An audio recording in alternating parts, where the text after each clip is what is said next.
O mga kabarangay, gagawin natin ngayon ay magtanim na naman tayo ng saging na lakatan. Apat na puno lang yung tatanim natin. Yan ay mga butas mga kabarangay.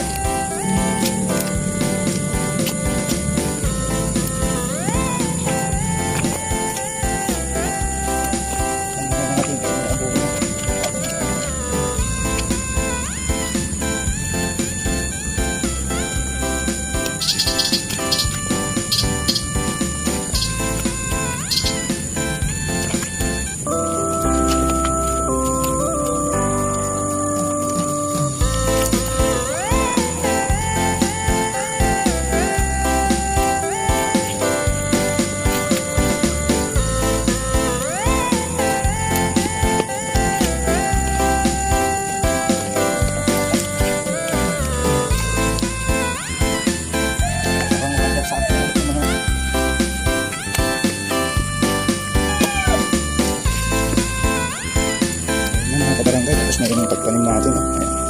Bali, doble yan. Kasi yung naunang tinanim natin ay mga water sapper lang, rakatan. So hanggang dito na lang. Thanks for watching. God bless.